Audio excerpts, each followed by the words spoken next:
tous. Alors oui, je risque d'être décalé, hein, même si je suis enseignant. Je suis enseignant à l'Institut catholique de Paris, à l'université.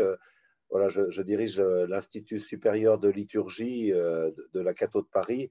Et à ce titre, c'est vrai que l'archevêque de Paris m'a demandé, il y a maintenant un peu moins de 2 ans, de réfléchir et bien sûr l'aménagement de l'espace à la fois liturgique, mais on verra qu'il n'est pas que liturgique, de la cathédrale Notre-Dame suite à l'incendie de 2019, parce que finalement on se retrouvait dans ce drame avec une liberté qu'aucun de nos prédécesseurs avait eue, et donc par rapport à cet espace qui avait beaucoup évolué, hein, c'est des espaces très signifiants depuis maintenant 8 siècles et qui avait été en perpétuelle évolution. Donc, finalement, qu'est-ce qu'on devait faire et qu'est-ce qu'on pouvait faire? Donc, voilà, il se trouvait que mon domaine de travail, sans entrer, mais mon domaine de recherche est justement le lien entre liturgie et espace, c'est l'enveloppe spatiale de la célébration liturgique.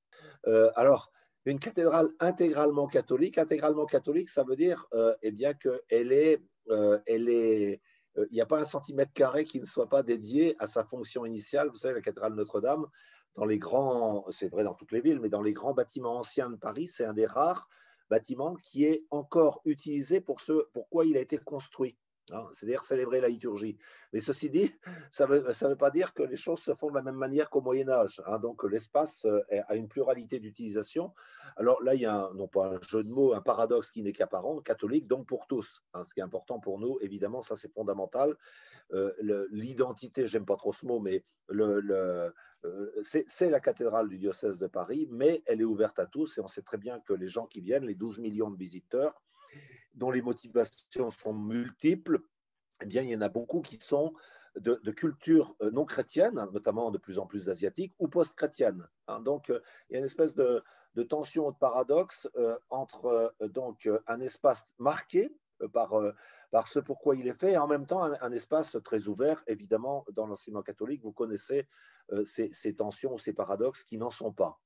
Alors, ce qu'on essaye de faire, et c'est peut-être un peu en lien également, alors je ne veux pas créer des liens un peu artificiels, mais avec ce que vous essayez de faire, c'est de jouer sur l'expérience, c'est-à-dire quelle expérience font ou créer les conditions d'une expérience pour ceux qui viennent, celles et ceux qui viennent visiter la cathédrale, quelle que soit leur motivation. On sait que les motivations sont extrêmement variées et mélangées, hein. Il y a un groupe de travail de scientifiques du CNRS qui s'est mis en place après l'incendie, et il y a un groupe sociologique qui a montré que eh bien, les motivations sont variables, elles ne sont jamais, heureusement d'ailleurs, chimiquement pures. On n'est pas intégralement touriste ou intégralement fidèle, on est toujours un peu les deux, hein. Alors le curseur est différent, c'est à la fois la grande richesse, mais c'est la difficulté de l'exercice.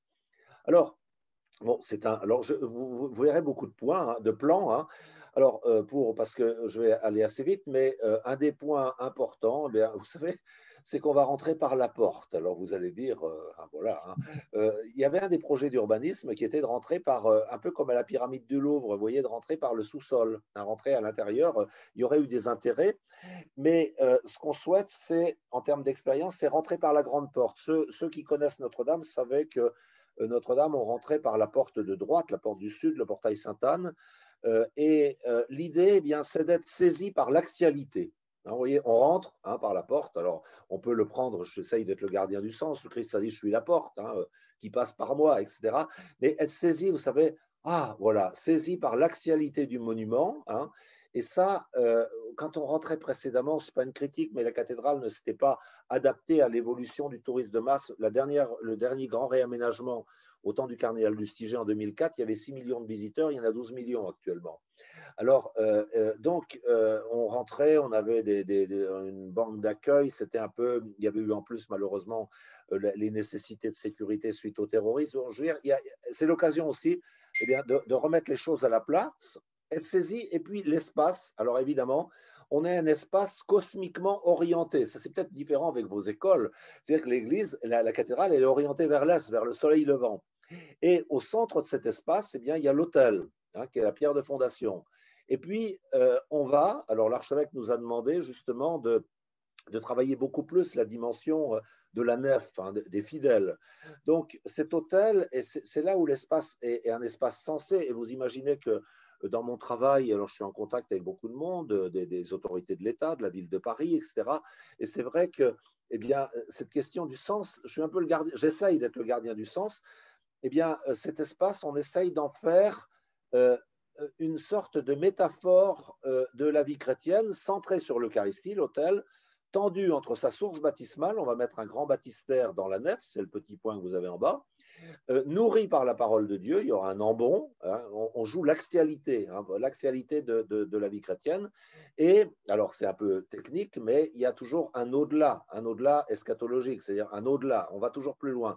La cathédrale elle est ouverte sur un au-delà vers le soleil levant, donc on aura le tabernacle avec une croix de gloire. Ceux qui connaissent, vous savez, quand on a ouvert les portes de Notre-Dame, eh bien, on a vu cette grande croix d'or de Marc Couturier qui se trouvait, qui brillait, puisqu'il y avait des flamèches qui tombaient, mais elle est faite pour orienter, pour montrer, quand on entre dans la cathédrale, euh, eh bien, on est happé, entre guillemets, vers l'élévation. Hein, c'est un espace qui conduit à l'élévation et un espace qui met en marche. Et vous voyez que la disposition de l'espace, qui est assez différent de ce qui se fait habituellement, vise à habiter et à souligner les qualités et l'insertion cosmique de la cathédrale Notre-Dame. Alors voilà. Hein. Et puis alors également, alors ce que j'avais précédemment, mais je n'entre pas dans le détail, c'est une légende de ce que j'ai dit. Et puis on souhaite également l'espace. Hein. Eh bien, depuis un peu plus de presque, oui, un peu plus de 2 siècles, les églises on a mis des sièges dans la nef. Il n'y avait pas de siège avant. Et vous imaginez, et je le vois également pour vos écoles, les sièges à la fois figent une assemblée, hein, et en même temps prive l'Assemblée de 80% d'un espace. Donc il y a un côté, alors ça vient de la modernité occidentale, à la fois dans la réforme qui a conçu les églises comme des salles d'université et la contre-réforme catholique comme des salles de spectacle. Mais alors on ne peut pas enlever les sièges, hein, parce que alors on aurait la révolution, mais en revanche, on a prévu des sièges mobiles, hein, dont la première partie, vous voyez, ça c'est une configuration dimanche et ça c'est une configuration semaine, eh bien, serait enlevée en semaine, quand il y a moins de monde, il y a beaucoup de touristes, mais il y a moins de monde aux offices. Le dimanche, la cathédrale est pleine, la semaine, elle ne l'est pas. Et justement, pour permettre, eh bien, vous verrez une vue tout à l'heure, eh bien, aux visiteurs de se poser et d'habiter cet espace qui est quand même un espace assez impressionnant. Hein. Alors ensuite, eh bien, on a des lieux. Alors là aussi, comment habiter un espace pour des publics très différents, avec des motivations multiples. Alors, je vous ai dit, hein, la cathédrale est un lieu fondamentalement liturgique, d'où l'importance, hein, je reviens, de l'axe liturgique qui est fondateur, mais on essaye aussi de multiplier les propositions. Alors là, il y a une proposition, je n'entre pas dans le détail, de dévotion, ben, les gens viennent pour mettre une bougie, etc. Donc, des petits espaces, et c'est vrai, vous voyez que la cathédrale, tout autour, il y a un certain nombre de chapelles, des lieux plus intimistes, entre guillemets, pour la prière personnelle. Alors, on a souhaité donc avoir des lieux, donc le point 5 chapelles continentales. C'est pour souligner, on avait une chapelle chinoise, on avait une chapelle américaine. Si on avait honoré toutes les demandes, on aurait eu des chapelles pour tous les pays du monde ou presque, donc ça aurait été un peu difficile. Mais souligner, vous voyez, l'universalité, hein, de la cathédrale. Donc là aussi, incarner cette affaire-là. Et puis des lieux de dévotion. Alors, c'est parce que je n'ai pas beaucoup de temps, mais vous avez donc un espace de recueillement ici, hein, dans le sanctuaire, autour du tabernacle, un espace autour de la couronne d'épines, hein, un lieu, une relique majeure de la chrétienté, un espace, on verra, autour d'un grand crucifix, et puis également un espace autour de la statue de Notre-Dame de Paris. Hein. Multiplication des propositions. Alors, je n'entre pas dans le détail sur la confession. Je vais revenir. Et puis, alors là, je vais, pardon, excusez-moi, je pensais avoir une autre, ben, je me suis un peu trompé, mais on va entrer physiquement dans la cathédrale. Donc, c'est quand je vous parlais c'était un peu les principes précédemment, mais ça c'est un peu la promenade à travers la cathédrale. Donc, comme je vous disais, quand on entrera, je reviens, quand on entre par le portail central, eh bien, ah oui, non, non, excusez-moi, excusez-moi, je reprends le principe.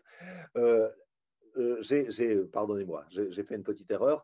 Donc, l'axe liturgique, les espaces de dévotion, et puis un troisième point important, eh bien, c'est d'accompagner les visiteurs qui vont tourner autour de la cathédrale, autour de l'axe liturgique, qui jusqu'à présent tournaient du sud vers le nord. Hein, ils entraient par ici et ils faisaient ce grand tour et ils ressortaient par là. On va les faire tourner dans l'autre sens. C'est pas pour le plaisir de changer, mais c'est parce que eh bien, la cathédrale est cosmiquement orientée et au nord, c'est une lumière froide et au sud, c'est une lumière chaude. Et ici, vous avez un relief sur l'incarnation et là sur la résurrection. Donc, il vaut mieux passer de la lumière à la ténèbre que de la ténèbre à la lumière que de la lumière à la ténèbre. Donc, on retrouve finalement la manière d'habiter l'espace pour laquelle la cathédrale a été faite. Et puis également, dans la multiplication des propositions, eh bien, il y a également la dimension culturelle et patrimoniale qu'on essaye d'articuler avec la question du sens de la cathédrale.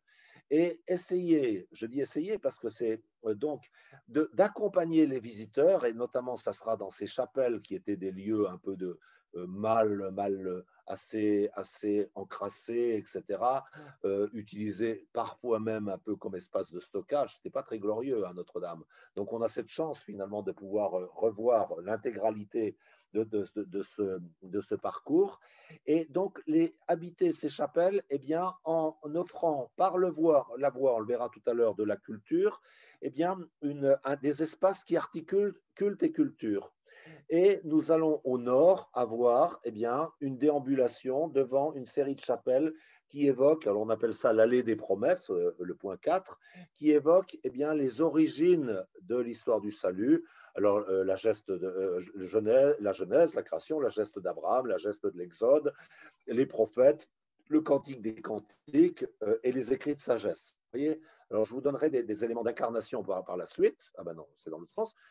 Ensuite, dans l'espace de l'immensité, vous voyez, le transept, c'est une des inventions les plus extraordinaires de l'architecture occidentale, quelque part, où on a finalement, au débouché, quand vous débouchez des collatéraux, vous êtes dans des espaces relativement serrés, vous entrez, c'est comme vous entrez dans l'immensité, entre guillemets. Vous entrez dans l'immensité, hein, et surtout, peut-être pas surtout, mais à Notre-Dame ou dans ces cathédrales gothiques où vous avez les deux roses, nord et sud, qui sera donc au seuil de, eh bien, je me trompe, pardon, de l'allée de l'Incarnation.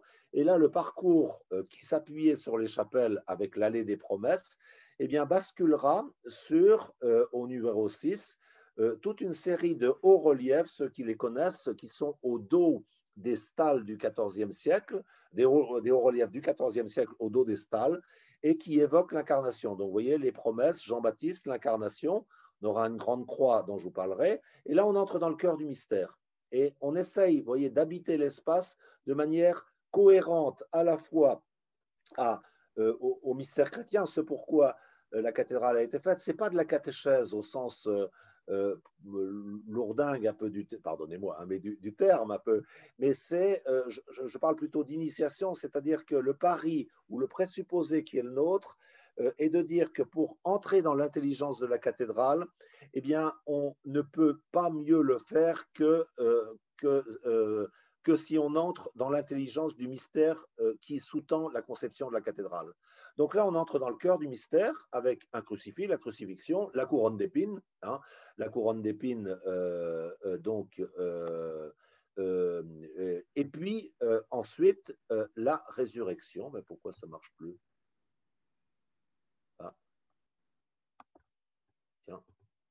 Ah non, bah, vous voyez, je sais pas, il y a eu un. Voilà, la résurrection, donc le symétrique de l'allée de l'incarnation, décidément, j'ai des petits problèmes aujourd'hui, donc ce sont des hauts reliefs de la résurrection. Donc vous voyez, au sortir de l'espace de l'immensité, vous entrez dans cet espace courbe, sombre,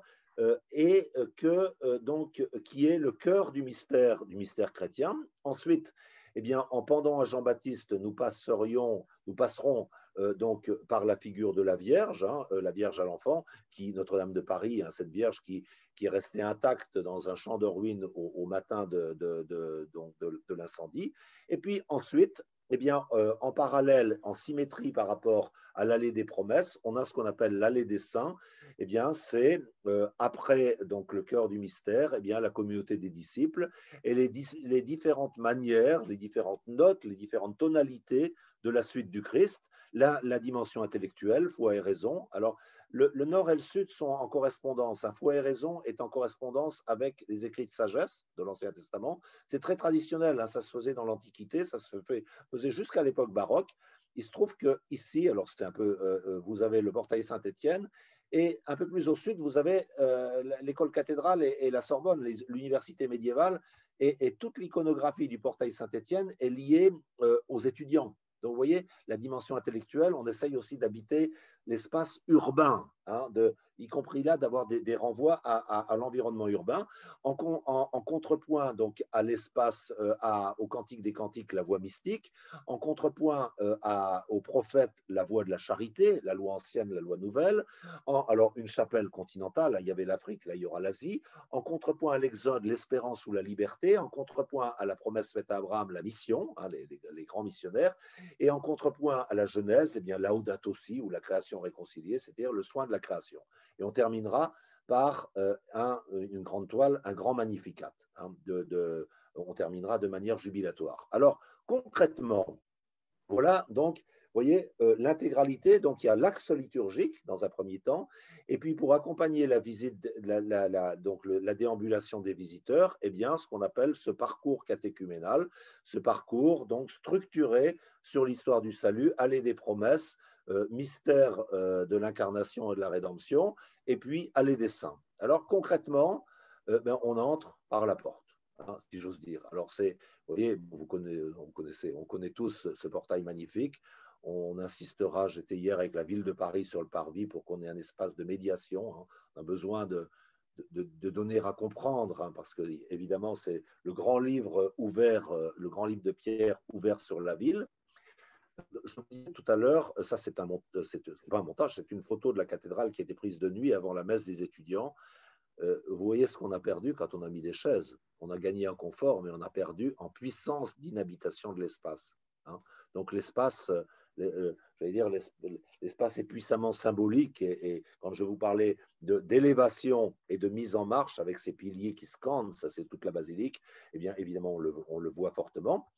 Alors, une des options, ça c'est pas moins directement lié, si quand même à vos réflexions, une des options qui avait été proposée en 97 et puis qui avait été votée, puis qui s'était enlisée, c'est de réinstaller au-dessus des piliers, vous voyez ces grandes toiles qu'on appelle des mets parce qu'ils étaient offerts tous les 1er mai à la Vierge par la confrérie des Orfèvres de Paris. Ils offraient tous les 1er mai une grande toile, et on a une série de toiles des 17e et 18e siècles, absolument inouïes. Hein.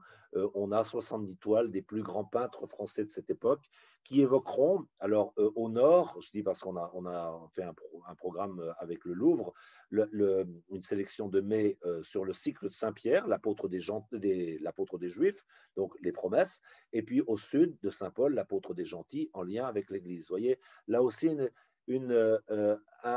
comme si l'assemblée d'aujourd'hui était enveloppée par l'assemblée des premiers chrétiens, mais avec un espace sur lequel on essaye de lester cet espace d'éléments de signification. Hein. Donc, alors ça n'est encore pas, comment dire, ça ne dépend pas que de nous, mais c'est une proposition que nous faisons. Là, c'est un petit point. Je vous disais que les chapelles étaient dans un mauvais état. Vous voyez un peu comment elles étaient. Hein, alors, elles vont être nettoyées, elles vont être beaucoup plus belles, mais malgré tout. Et vous aviez notamment ici ces grands mets qui avaient été rapatriés dans les chapelles dans les années 50, mais qui n'étaient pas visibles. Hein. Donc, nous souhaiterions remettre à la place pour laquelle ils avaient été faits. Et puis, un point important, eh bien, c'est ces chapelles. Ces chapelles. 2 minutes, mon père, parce que nous arrivons à l'heure dite pour pouvoir normalement terminer. Alors, je vais aller très vite. Les chapelles, eh bien, il y a 2 lieux, soit la fenêtre avec des vitraux, ou soit le mur, hein, pour incarner ce parcours catéchuménal, ce parcours.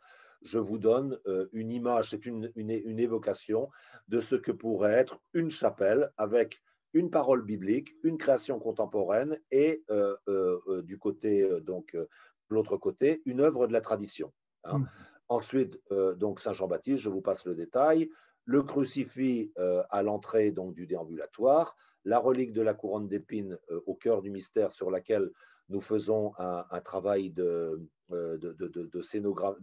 On refait un reliquaire, les reliefs de la résurrection, la Vierge et le grand Magnificat à la fin. J'ai accéléré et voilà, et ça c'est l'équipe qui a travaillé, mais je reste sur ce tableau jubilatoire en espérant que eh bien, cette habitation de l'espace rendra nos visiteurs jubilants.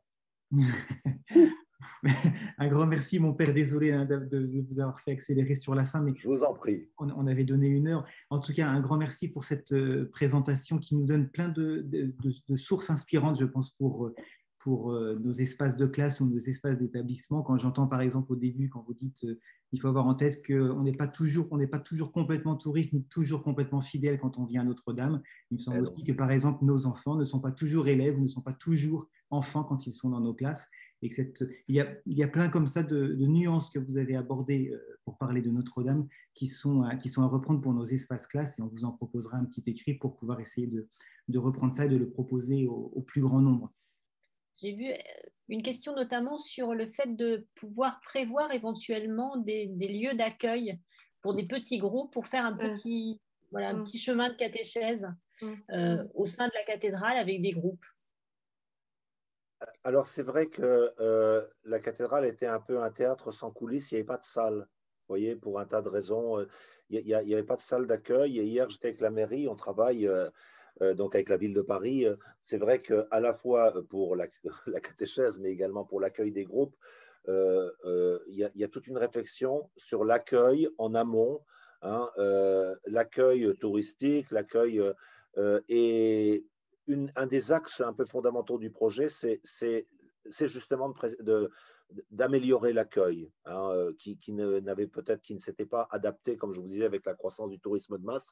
Ceci étant, on travaille beaucoup là actuellement sur l'accueil humain. Hein, parce que rien ne remplace l'accueil humain et on souhaite renouveler fortement, profiter entre guillemets de ce drame pour renouveler l'équipe d'accueil de bénévoles. Et dans cet espace, entre guillemets, pas sans guillemets d'ailleurs, de la partie occidentale de la nef, d'avoir du monde, des personnes. Je suis allé il y a 2 ans, c'était pas l'an dernier, mais en Angleterre, et dans les cathédrales anglaises, vous avez des personnes qui vous accueillent de façon très, ils viennent au-devant de vous. C'est pas un comptoir d'accueil, c'est pas une banque. C'est vraiment très, très bien fait.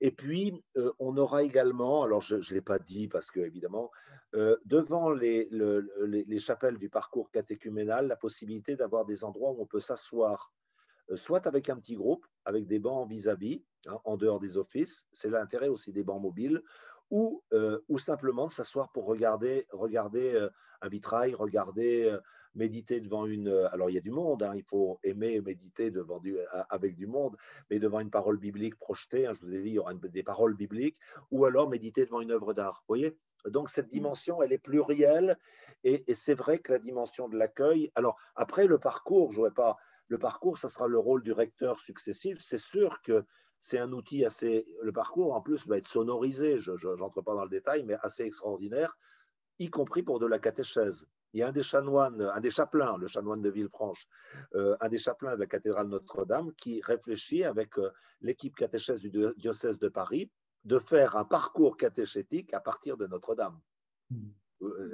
Et donc plutôt un parcours d'initiation, vous voyez. Donc c'est sûr qu'avec des groupes d'enfants, de jeunes, je pense, mais après, je pense que c'est un outil assez extraordinaire. Ça peut être un outil extraordinaire. Alors peut-être une dernière question avant de vous laisser, mon père, mais vous avez vu les vidéos de ces intervenants qu'on avait ce soir sur les initiatives autour de l'école. Depuis votre place de spécialiste de l'aménagement de l'espace, mais du coup pour un lieu de culte comme l'est Notre-Dame, quel regard vous portez sur les réflexions qui sont portées sur l'école, et vous, peut-être quel conseil pourriez-vous donner à des gens qui réfléchissent à l'aménagement de l'espace dans des lieux scolaires? Alors, vous savez, je ne suis pas. Comment dire je ne peux que me réjouir du fait qu'on tienne compte de l'espace. L'espace n'est pas neutre, j'allais dire. Hein. bien qu'on ait un pape qui dise que le temps soit supérieur à l'espace, il a peut-être raison, puisque c'est le pape, il a raison. Mais l'espace, j'allais dire, eh bien, en liturgie, on dit souvent que on parle d'enveloppe spatiale et d'enveloppe musicale, mais c'est plus qu'une enveloppe, c'est-à-dire que il y a des espaces où on est heureux, où on est bien, et des espaces où on est malheureux. Et je pense que tout ce travail que vous mettez en place sur le plan pédagogique, ce n'est pas le seul élément, mais la prise en compte de l'espace et sortir d'espaces neutres ou d'espaces banalisés, etc., et a un effet quasi physique, j'allais dire, et c'est peut-être que finalement l'approche liturgique qui est la nôtre finalement nous donne, pardonnez-moi, je bafouille un peu, mais nous donne des ressources pour comprendre, parce que la liturgie, elle s'adresse à la tête, au cœur et au corps, à la totalité. Et c'est vrai que très souvent, eh bien, je parlais de la réforme, au XVIe siècle, avec la modernité occidentale, on a transformé nos espaces liturgiques en salles de classe. Je n'ai rien contre les salles de classe, mais où un émetteur enseigne à un récepteur. Hein, ça, c'était l'approche de la réforme, le temple de Charenton, par exemple, à Paris, ou dans le catholicisme, une salle de spectacle. J'aime beaucoup le théâtre, hein, j'ai envie que le théâtre et les théâtres rouvrent, mais c'est vrai que quand je parle chez nous de participation active et du fait que finalement tous soient acteurs, chacun a son rôle, et bien finalement ce type de réflexion a une affinité avec ce qui se passe probablement dans une classe. Moi, je ne suis pas avec des enfants, je suis avec des étudiants, des adultes à l'Institut supérieur de liturgie, mais on voit bien que la disposition de l'espace et le rapport entre dans l'espace enseignant et élève, eh bien, est une ressource qui a été trop souvent, à mon avis, inexploitée. Je fais un parallèle. Hein.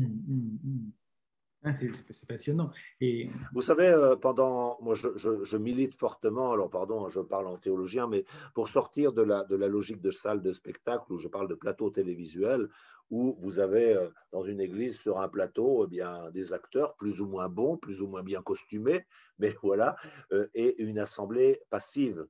Quand l'église demande à ce qu'on participe activement, c'est pour sortir de cette logique. C'est-à-dire, ça ne veut pas dire niveler, ça ne veut pas dire que tout le monde est enseignant et tout le monde est enseigné. Hein. Je parle à vous qui êtes enseignant. Mais c'est-à-dire avoir et c'est vrai que pour que les interactions différenciées fonctionnent, vraiment fonctionnent mieux, la prise en compte de l'espace. Alors, je n'ai pas réfléchi, j'ai vu suffisamment aux modalités, mais la question spatiale, et je peux vous assurer qu'on a un mal de chien dans l'Église. Hein, parce que ça fait, surtout avec les sièges, ça fait 2 siècles que les choses sont figées, quoi. Mais il me semble que dans nos écoles, ça fait aussi 2 siècles que le mobilier vient peut-être figer la prise en compte du cœur, du corps et de l'esprit. Et dans l'idée de Laudato Si et d'une éducation intégrale, ou d'une école qui milite pour une éducation intégrale, je pense qu'il y a de très jolis parallèles à faire entre ce que vous dites de la liturgie et ce que l'on peut dire de la pédagogie et du lieu scolaire, en tout cas. C'est aussi toute la question du rapport au corps que l'on a dans nos cultures occidentales, oui. Qu'on retrouve. Et là, il y a une question notamment de Bruno, pas une question, mais qui dit que finalement, on peut apprendre en cheminant. En tout cas, c'est ce il retient de votre intervention. Donc, oui. Voilà, le corps qui se déplace et le corps qui apprend en même temps. Donc, c'est intéressant. Mais vous savez, le fait bon, il ne faut pas non plus, mais cadenasser les assemblées, les avoir fait asseoir, eh bien, on a des assemblées. Alors, pendant une liturgie, on bouge un peu, on bouge au moment de la communion et tout, mais on a figé les assemblées. Hein. Alors, c'est vrai que ce parcours permet de bouger, mais même les ministres n'ont plus beaucoup bougé. Ils sont restés sur la scène. Hein.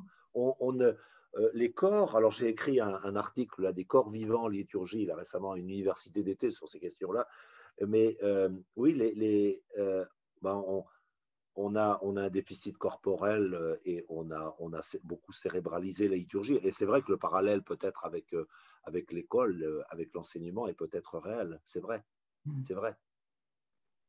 C'est vrai. En tout cas, oui, moi, je me permets de le faire. Oui. Je pense ne pas être le seul. Voilà. Bah, écoutez, mon père, un grand merci. Un grand merci à tous les participants qui sont restés pour vous écouter. Donc, comme je le disais, tout sera disponible sur le site dès demain, et puis vous pourrez retrouver d'autres ressources qui viendront peut-être compléter votre travail et votre réflexion sur les espaces scolaires et pourquoi pas sur les espaces liturgiques, comme nous venons de le voir avec le Père Gilles Drouin. Merci à tous, une très très bonne soirée. Et puis, si le cœur vous en dit, on se retrouve la semaine prochaine, le mardi à la même heure, pour du coup une réflexion qu'on continue sur les espaces scolaires, mais là plutôt à l'échelle de l'établissement, avec notamment des gens qui réfléchissent aux espaces d'apprentissage, qu'ils aient lieu dans l'établissement ou en dehors de l'établissement. Merci. Et puis en 2024, hein, fin 2024, vous venez tous avec votre classe à Notre-Dame. Le rendez-vous est pris, mon père. Le rendez-vous est pris. Il y aura du monde. Alors en 2024, le séminaire des laboratoires se passera à Notre-Dame. Une vraie bonne soirée à tout le monde. Au revoir à tous.